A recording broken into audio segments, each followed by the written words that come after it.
Welcome to Troubleshooting Innovation, a commercial baking podcast, sponsored by Middleby Bakery, providing a broad portfolio of integrated bakery equipment solutions for the next generation of baking breads and buns, cakes and sweet goods, biscuits and crackers, artisan breads, pizza and pastry, and energy bars and other snacks.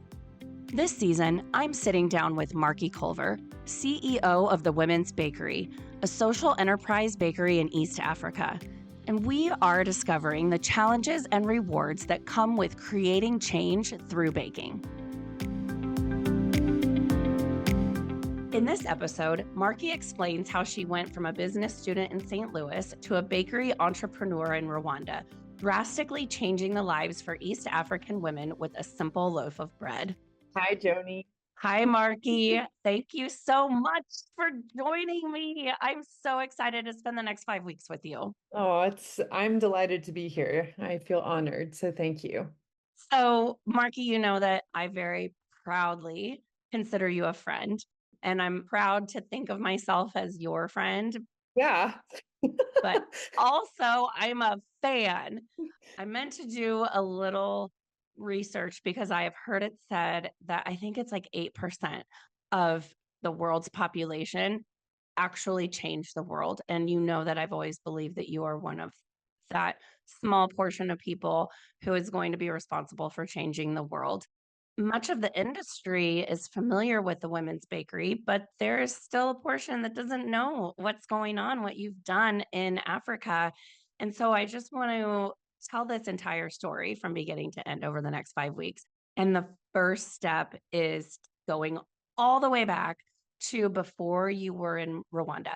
What were you doing before that? How'd you get there? Yeah, so I am from St. Louis, Missouri, but before getting to Rwanda, I actually lived in Austin, Texas. So I thought at the time I wanted to be in law, but I knew that before I launched into what I thought was going to be a legal career, I wanted to do something that had like a bigger purpose than I did. And to me, that calling was in the Peace Corps. So I applied to the Peace Corps, and during my interview stages, I was told that it's a little bit more difficult to get accepted into the Peace Corps if you request where you want to go or if you request where you don't want to go.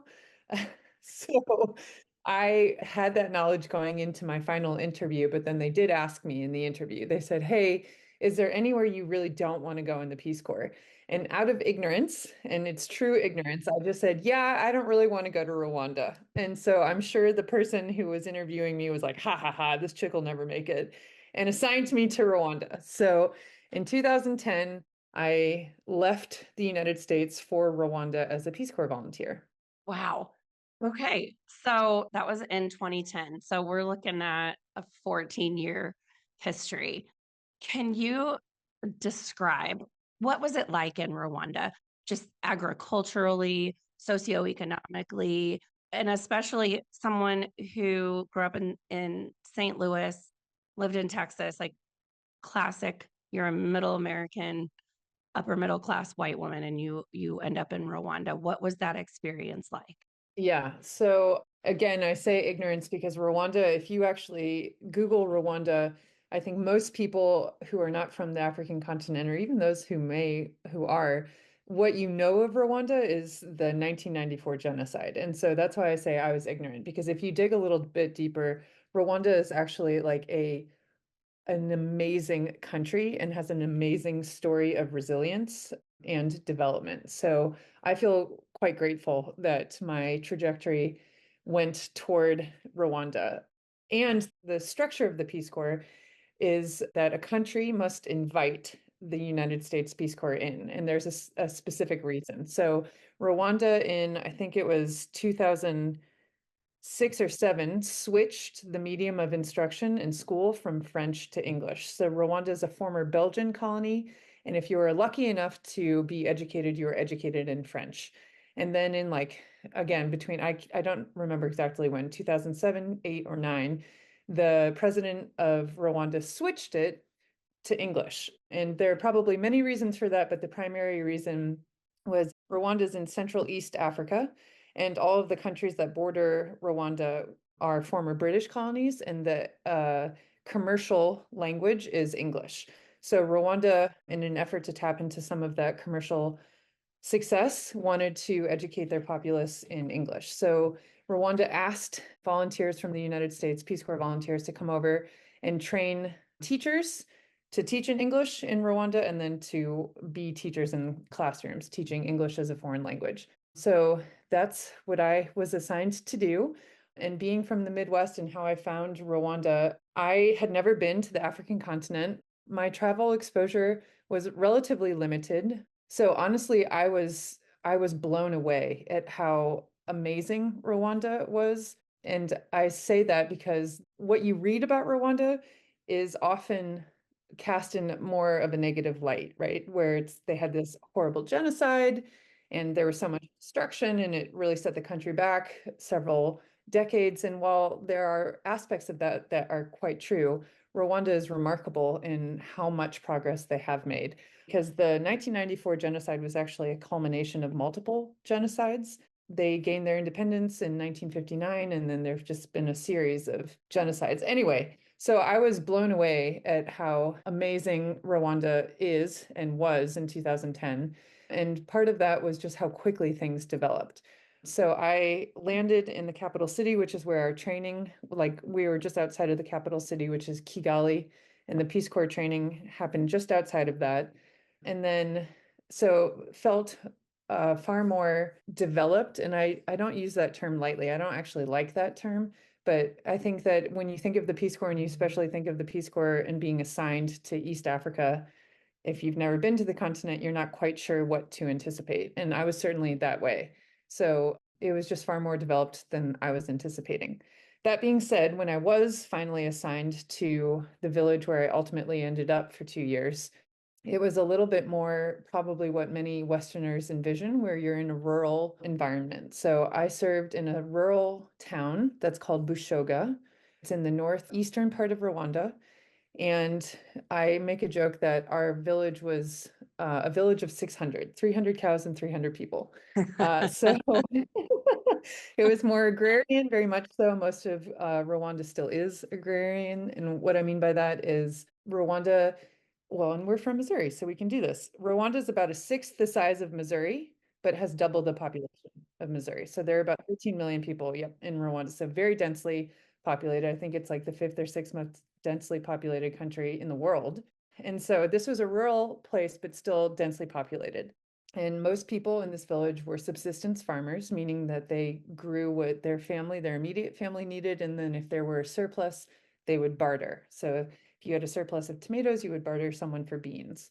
What I found, obviously different than where I'd come from, is while my home, where I lived, was made out of mud brick and cement, I had no running water, certainly no plumbing. There was spotty electricity, but I was one of the lucky ones that did actually have spotty electricity.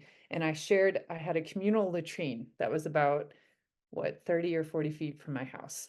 So just a very different experience than I think many people grow up with, at least in the United States. And so, okay, I think our audience has caught on to you were not a baker. You did not, No, God, no. I wish I were. you did not set out to create a bakery No. in Rwanda. You don't have any baking background at all. Just knowing you as long as I have, I know the story. It all started when you figured out how to make bread, but it was for initially a self-serving reason. Oh, yes. It was very much self-serving. Okay, so and now I feel like I can be so much more honest with people because I can be more myself, and the women's bakery is very much viable, and like we're headed in, I think, the right direction. So I can be more honest with how it started. So yes, one of the reasons I started baking bread, and the honest truth, was because I was embarrassed that I was eating mayonnaise with a spoon. Like I was emaciated in the Peace Corps, and I'm huge. Like I'm 6 feet tall. I'm already pretty thin, and it's very customary in rural Rwanda to have one meal a day. And so I, for realistically probably the first year, tried to do the same. but I found that quite difficult. And so I taught at a school, as I said, and then I also worked at a rural health clinic. And so I would come home in the middle of the day and like literally eat mayonnaise with a spoon, which is disgusting. So I needed a vehicle, right? Like I needed a vehicle on which to smear mayonnaise and shove it into my mouth. Um, so the way all of this started is by accident, to be honest. I was hungry. And so I was watching where this village was. There was like a thoroughfare, so connecting one larger town to another larger town. And so a lot of people would bring their produce back and forth. So there was access to produce. And when I say that, I mean like cabbage, onions, tomatoes, things like that. I, after a year, would come home and make myself lunch. And for me, that was a salad. I would chop up cabbage, onions, and tomatoes. We had avocados. And so I'd smush up avocados, mix it with some white vinegar, and make myself a little salad. And then just slather mayonnaise all over it because you could actually find mayonnaise everywhere. It's shelf stable. You don't need refrigeration. Surprise! Just in case for those Midwesterners. And by the way, being from the Midwest, I grew up hating mayonnaise. And I had this moment in the Peace Corps, probably like, I don't know, 9 to 10 months in, where I was like walking past a shelf of just dry foods and there were tubs of mayonnaise there. And I walked past it and my body was like, oh, I must have that mayonnaise. And so I bought it and went home and like sat on my cement floor and ate mayonnaise with a spoon and thought, that's it. I can't do this anymore. We need to change something. So I had just attended a Peace Corps conference and one of our fellow volunteers was talking about how she was making bread in her village. And I thought, well, that's cool. How do you do that? Because bread is known in like in the capital city in Kigali, you can certainly find bread. And then in the more rural areas, bread is a known commodity. It's just really difficult to find. So when I found out that this gal was making bread, I asked her where she learned. And she was like, oh, no, it's just in the Peace Corps handbook. Like we had a cookbook or a handbook with a recipe, like from Peace Corps volunteers all over the world giving us recipes. And so one of the recipes was for bread. And I thought, well, what the hell? I'll try it. And I did. So to make a very long story short, I found all the ingredients that I needed, which were pretty simple. The Peace Corps during our training had taught us how to make what we call a Dutch oven. So over an open fire with pots and stones. And I made a loaf of bread. It was, I'm not a baker. And so I know your audience is bakers, but it was passable as bread. It allowed me to smear mayonnaise on it and then throw my salad on top of it. And yeah, that's how I started. There's more to it, but that's how I've made the first loaf of bread. So I think our audience of bakers will truly like deeply appreciate that this is how it started because this is such a quintessential story of bread being a staff of life. You were hungry Yeah. and you needed to sustain yourself. And Yeah, so I was hungry. four ingredients: flour, water, salt, and yeast. And you were able to sustain yourself. And then it became a catalyst for big change that we're going to dive into. And so I guess that's going to be my next question is, what happened next? You got kind of busted with the bread, Yeah. right? Yes. So as I said, I started going home midday to make myself lunch, and the lunch was salad.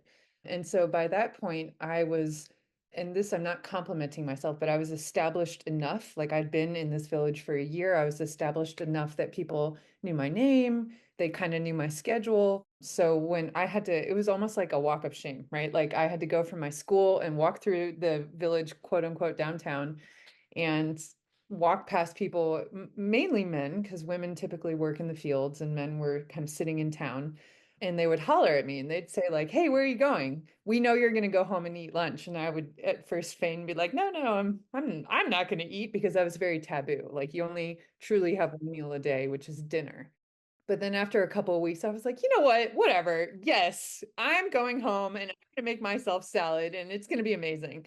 And so the men in the village were like, awesome. Well, if you're going home to have food, we're coming with you because it was very communal and this is something I loved. And like, great, if you're going to go make food, I'm joining you and we can have a meal together. So they followed me into my house. Again, no malintent. This is all like we're a big community. And then once they saw that I was making salad, they were horrified because food, especially in rural Rwanda, in order for it to be called food, it has to be cooked for a lot of reasons, but primarily like safety. Like it's safer for food to be cooked because then you kill any bacteria or whatever is on there. And so the men were horrified that I was eating raw food. And so they went home and they told their wives, like, oh my gosh, can you believe this crazy white girl? Like, she's just making raw for lunch and eating it. Isn't that insane? And the women feigned horror because these are the women I worked with in the health center, in the maternity and nutrition wards. And like, we're a community. So I knew them anyway. And so the women like feigned horror, like, oh, can you believe that? That's so insane. And then would come up to me and say, like, hey, by the way, could you please teach us how to do that? We want to learn how to make salad. So I started what I call like, it's not really salad making classes. It was more just gab time for gals, like the women would come over between noon and 2 in the day and we would make salads together. Sometimes it was a platform to teach them about nutrition. I had to teach myself too, and just an opportunity for the women to get together. We talked about their kids' health. So we were doing that for, let's say, a couple months, having these salad afternoons. And then I figured out how to make bread that day. I don't think I had anything in the afternoon because I couldn't have. I guess I was finished with school because when the women came in for their like salad making midday afternoon time, I had already baked my first loaf of bread and it was cooling on my table. And the women saw it and they asked what it was. And when I told them it was bread, they were like, oh, cool. That's great. Where did you buy it? And I said, oh, no, I didn't buy it. I actually made it. And it was immediate. They were like, cool, screw salad. We don't care about salad anymore. We definitely want to learn how to make bread. And so, like, quickly, our salad making lessons became bread making lessons, which is hilarious, again, for the professional bakers who may be listening to this. Because to remind you, I had only made bread once in my life, like yeast bread. And the women were like, great, we're going to do this. And I was like, sure, I totally know what I'm doing and I'll totally teach you.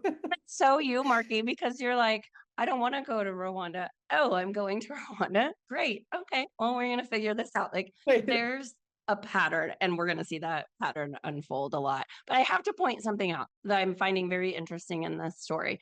I can't help but notice some significant cultural differences. One, that the women are the ones who are working in the field Yes. and the men are hanging out in town. Yeah. Very interesting, not something we're used to here in the United States. And also that eating a second meal, you said a walk of shame. And so culturally, like in America, we are like, I haven't eaten in an hour. I'm starving. What am I Yeah. going to do? The first time my kid said, I'm starving. And I said, you are a white boy from Johnson County, Kansas. One thing I can guarantee is that you'll never starve. Yeah. You are Yeah. not starving. So just like that, it's a little bit shameful to have a second meal is very interesting. And then just your salad making finger quote class with the women, that transcends culture. Everything. Sure. It's a group of women. Right. Yes, women get together, they find a reason to get together, and then they learn from each other and they form a pact. That is, no matter what culture you're in, just that bond that women have, really, I love. So that's my little aside. No, it is. And I do want to make one quick clarification. It's not black and white. It's not 100% women work in the field and 100% men just sit in town. That tends to be in many rural places the norm, but there are plenty of men who work in the field and plenty of women who are running shops in town or sitting in town. It's just, I did find that it was more customary for women to be working in the field and for men to be sitting in town. I just don't want to cast a negative light and say like, right, all Rwandan men are sitting in town. I get that. It's just in this particular narrative. Sure. What I'm envisioning is just something that is so outside of my little American bubble. And it's very interesting to hear just those cultural differences and then see where it's all the same and that just that human bond transcends those cultural differences. This season of Troubleshooting Innovation is sponsored by Middleby Bakery. The future of commercial baking facilities is rapidly evolving, becoming more user-friendly and cost-effective while enhancing sanitation, maximizing labor efficiency, ensuring employee safety, and embracing environmental responsibility. Leading this transformation is Middleby, which develops innovative solutions for industrial food processing. By uniting a diverse portfolio of brands dedicated to research and development in each area of processing, Middleby offers state-of-the-art equipment and processing lines. Middleby Bakery, one partner with so many solutions. Find out more at middprocessing.com. Okay, so the women said, screw the salad, we're making bread. Yes, accurate. Yes, that's exactly what happened. Okay, so I said, okay, great, no problem, ladies. I would love to make bread with you. Please come tomorrow and we'll do this. Like instead of doing salad, we'll do bread. And so there were probably 5 or 7 ladies who would come every day. And so the next day, I got ready. I got wheat flour and yeast in a town that was about a 20-minute motorcycle ride. Those motorcycles are your taxi. So it was about a 20-minute motorcycle ride away, bought that stuff, and then had just like, obviously I had water, had salt, and had a little bit of sugar or honey. So the women came the next day. Again, it was like, I think it was about 7 women. They came, but because I am a novice and I'd only baked yeast bread once in my life, I did not time this well, right? So they came between noon and 2. There's a saying in Rwanda that time is elastic. So if you say noon, people will show up at 2, and that's like totally normal and very acceptable. So between noon and 2, we're kind of getting everybody together. And I have my Peace Corps cookbook out where I'm trying to follow the instructions again, specifically the kneading aspect, because I'm new to this. So, we mix this and it's just one loaf. I didn't have the foresight to like do multiple loaves, have women bring their own pots and like we would bake multiple loaves of bread. Nope, just one. So we're all taking turns kneading the bread, and then, you have to let it rise. What should have been probably tighter on time became very spread out. Like if we started around 2, then by the time we finally finished kneading and letting the bread rise and knead again, let it rise and start to bake it, like put it in the Dutch oven, it's dusk, and dusk is meal time in the village. So mealtime is typically prepared by the women. So the women are supposed to be at home preparing a dinner for their families, but these women weren't at home. They were with me at my house, standing outside, waiting for this one loaf of bread to finish baking. And so, of course, all their kids come looking for them. This is a really small community. So, like, everyone knew where I lived and that, like, this crazy person is eating mayonnaise with a spoon and like making bread. What's she doing? So all these kids are like, yeah, our mom is definitely over at her house. We're going to go. So these kids, and we're sitting outside of my house. And just to paint the picture, it was beautiful. Rwanda is very clean. It's a very clean country. So the backyard was dirt, but it was very well kept. You would sweep it because that kept insects out and snakes and rodents. So we're all sitting out in the dirt, the women and I, literally in a circle around my Dutch oven, waiting for this one loaf of bread to finish baking. And then all these kids come out. And so I think the typical family size in rural Rwanda is between like 3 and 6 kids. So if you have 7 women, you multiply that, it's just tons of kids. So like 7 women, then boom, it balloons up. We've got all these kids. Everybody's waiting for this one loaf of bread to finish baking. And I'm like biting my nails because I think like, oh God, I'm going to damage my reputation and the trust of these community members if this bread stinks. Like if it stinks, you'd be like, okay, well, we're not listening to you anymore. So finally the bread finishes baking and I take it out. I try a piece, it's good, thank God. And so I'm like tearing off pieces of the bread and handing it to the ladies. And then the most amazing thing happened. This was my aha moment. We're seated in a circle around an open fire with these pots, and all of the women have this like hunk of bread. And as soon as the women try the bread that they just made, they just helped to prepare and realized that it was good, they ripped it up and handed it to the kids behind them. So I didn't even have time, like I was taking the pots off of the open fire And I looked up, and all the bread that I had passed out to the women was now being gobbled by children. So, like, I looked up, and there are these wide eyed kids like fisting bread, and they were so delighted, right? Of course, because it's delicious, it's bread. And I thought, oh my gosh, this is it. This is how we create a nutritious snack, essentially. We can't create a meal necessarily from bread, but we can create a really nutritious snack if we pump this bread full of nutrients. Now, again, I'm not a professional baker. So for me, the nutrients were like, okay, what vegetables do we have that we can incorporate? And then peanuts were a cash crop where we were, and we already pulverized them into a flour. And I thought, okay, perfect. I know peanuts have fat and protein. So we can put that in the bread and like make it super nutritious. And that was my idea. I thought, okay, this is what we're going to do. Like instead of our daily salad making lessons, we can have bread making time, and I'll supply the ingredients, and the women just bring their pots, and then they can go home and bake bread, and it can be a nutritious snack for their kids. And that was the original intent, but it morphed into something a lot more than that. You had a few more aha moments that drove that evolution. So let's talk about that, because I know the women started doing something else with the bread that was very enlightening for you. And this is your story. I'm not going to say it. So I want you to outline it for me. So I don't know how many weeks, like the time honestly is a little bit fuzzy for me, but we truly did start having pretty regular bread making sessions with ladies at my house, and it grew. Like more women started showing up. At one point, I remember coming back from school in the mid-afternoon, like I had finished school, so I came home around, I don't know, 2 or 3, 4, whatever. And there was a gentleman waiting outside my house with a note. And it was like, would I please accept his wife into my bread making class? And he'd walked 3 hours. He was like 3 hours away, and news had spread that far that this was happening. To me, that was already significant enough where I thought, like, okay, cool. I had 5 women who are interested in salads, and now it's like 30 women are interested in bread making.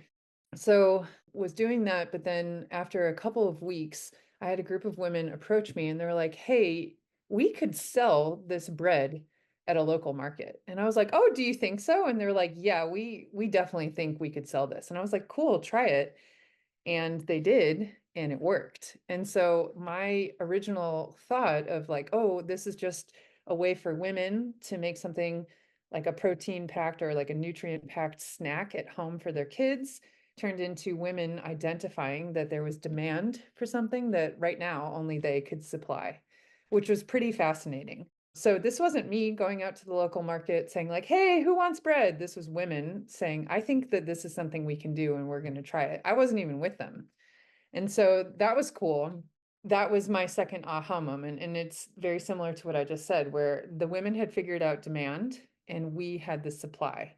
So that formalized the idea a little bit more, where it's like, okay, well, how do we create something where the women could continue to make bread and possibly earn a little bit of money from making that bread? And that truly was the genesis for what has become the Women's Bakery. I am just smiling so big right now because I mean, I've heard this story so many times. I've told this story so many times. And first of all, it never fails to just like hit me in my heart. I feel this story in my heart. But talking about it with you, knowing that it's an audience of professional bakers who will be listening, and hearing how many times already in these few minutes that we've had this conversation, hear you say, I'm not a professional baker, I'm not a baker. But what you've done is the core philosophy of baking and just feeding people and providing a livelihood through making bread. And that's really impactful. And for someone who never even had baking on her radar, who didn't bake in her kitchen, who didn't set out to do this and never really planned to start a business, did exactly what baking is intended to do, just out of sheer circumstance. And it's just a really beautiful thing. Thanks, Joni. Yeah, because I wanted to be, after a year into the Peace Corps, I was like, oh, okay, I want to be in finance. Like, I want to be in business. I want to be in finance, not law. And I thought coming back to the United States, I wanted to be a banker with an N, not a baker. So I appreciate all that. Even though I'm still not a baker, I feel like I'm a buttress to the social enterprise that is now the women's bakery. Okay, so now let's start talking about the women's bakery. And we've kind of got that origin story foundation laid out. How many women were there when it first got started, when you were baking bread and selling it? So probably, and this is before it was formalized. So I started baking the Peace Corps. My Peace Corps service was 2010 to 2012.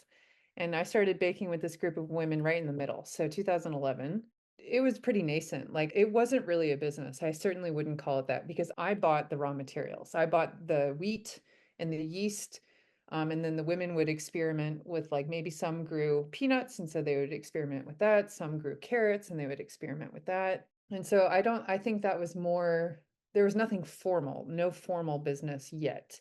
So then in 2012, right before I was leaving, it was a group of probably about 7 or 8 women who were interested in having this be more formalized. And when I say formalized, I think that the original vision that these women had for what became the Women's Bakery was a cooperative, where everything was co-owned.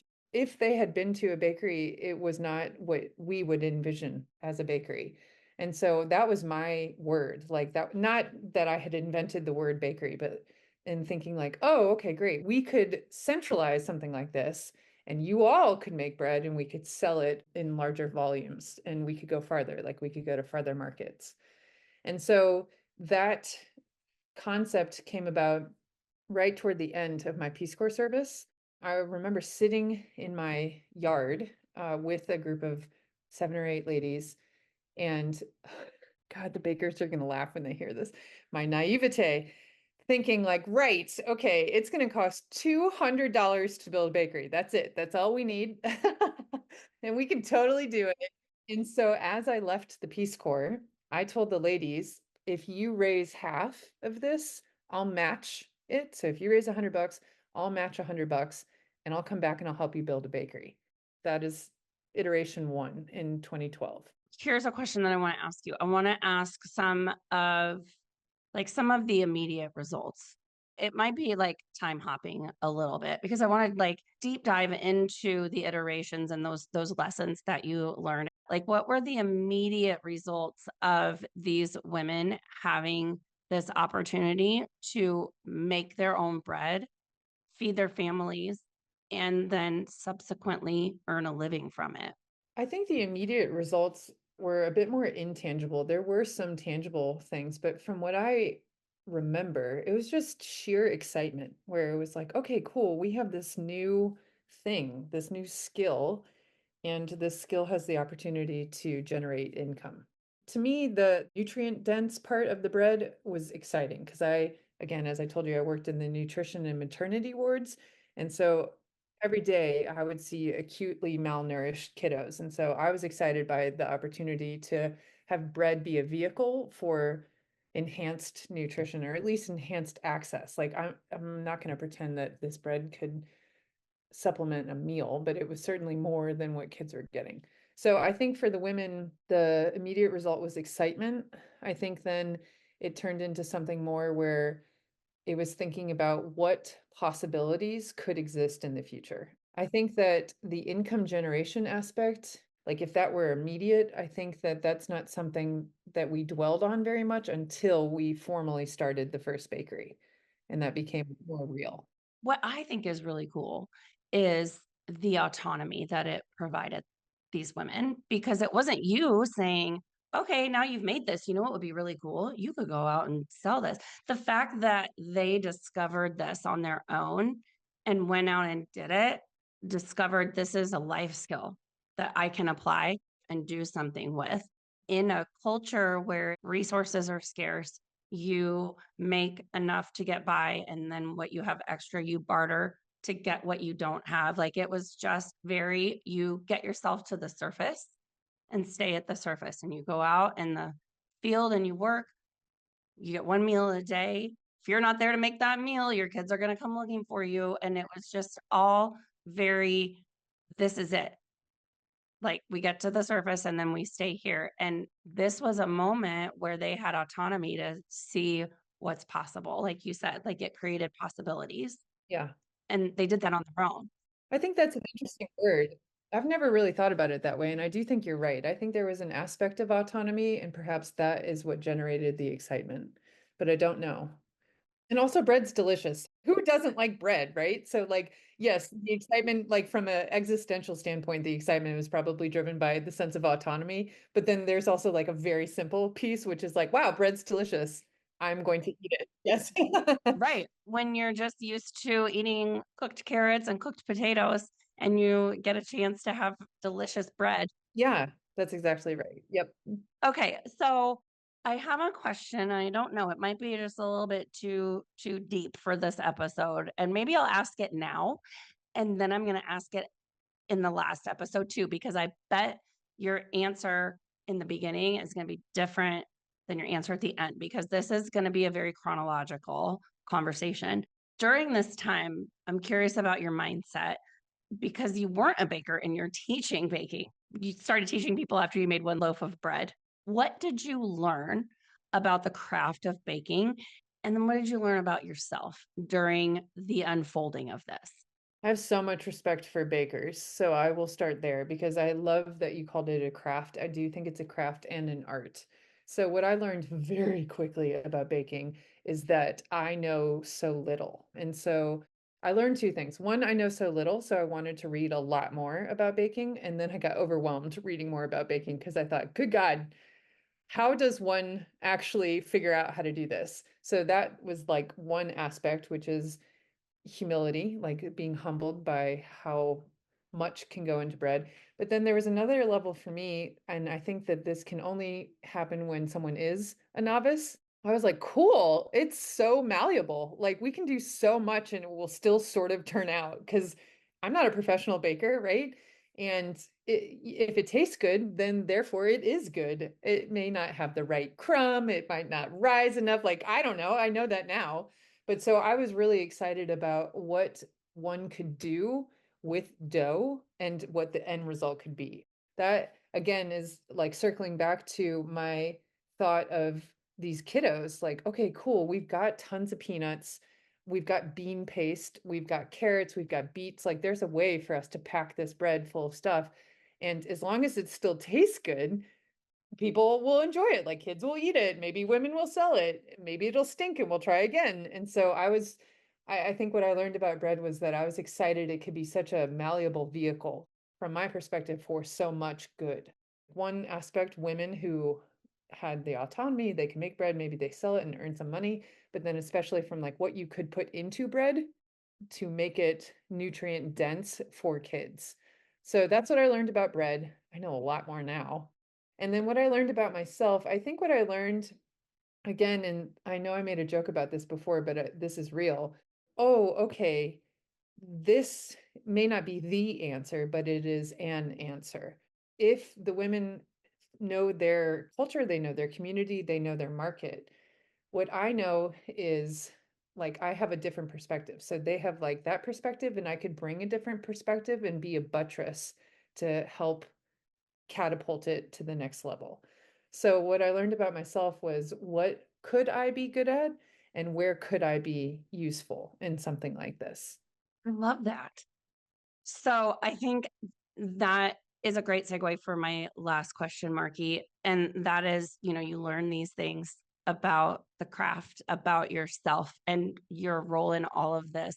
So at what point did you realize, or did it become a viable business? I think that I knew if you've ever had like this nagging idea that you just can't get rid of, it like won't go away. No matter how radical or how silly or whatever it is, it just like won't go away. That was for me pretty much on day one, just what I described with all those kids eating bread, where I was like, aha, oh my gosh, this is how we do it. Where this is it. And then once the women sold the bread, I was like, oh, this is so much better than I could have imagined. Okay. So I think that the thought of this becoming a viable business happened pretty early on for me. It just took a lot of work to actually get there and a lot of failure. And so I think that for What I found most inspiring when I was starting, and still do when I was starting all of this, is actually hearing people's honest stories of failure and what you do after that. Mhm. Yeah, failure is good. It truly is, and any successful entrepreneur will say they believe in failure. I'm still scared of it, so I think that's true, and I still fear it. So it's like one of those double-edged swords. It's not about the fear, it's about what you do with the fear that counts. Yeah. And so for me, my thought with failure, and someone else said this, these are not my words, but like as long as you're falling forward and when you get back up, you're one step closer to where you want to go. Oh, I love that. I love that. Okay, this is a good place to stop. And next week, we are going to talk about some of those lessons that you learned as the women's bakery started taking off and evolved into a few different things and the lessons that you learned from those changes. It's going to be a great conversation, and this entire month is just going to be amazing. After that, we're going to talk about the production and sort of the operational side of how the bread is made. And then we're going to talk about the Women's Bakery's One Bread program, which is amazing because the change has had such a ripple effect and it's bigger than probably you ever could have imagined that it would be. And then in our last week, we'll talk about the future and what your vision is for the life and health of the Women's Bakery. But for now, I'm going to say goodbye and thank you. I'm just loving this. We're off to a great start, and it's an honor to share this story with our audience. Thanks, Joni. It's great to be here. So thank you for still being interested in all of this. Always.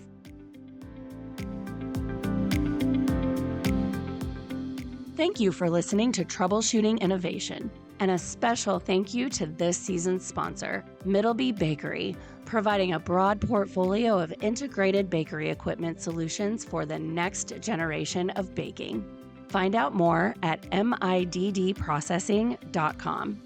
Troubleshooting Innovation is an award-winning podcast from Commercial Baking. It's hosted by me, Joni Spencer, editor-in-chief of Commercial Baking, and produced by Jordan Winter, Avant Food Media's creative director. For more information on topics and sponsorship, visit commercialbaking.com or email info@commercialbaking.com.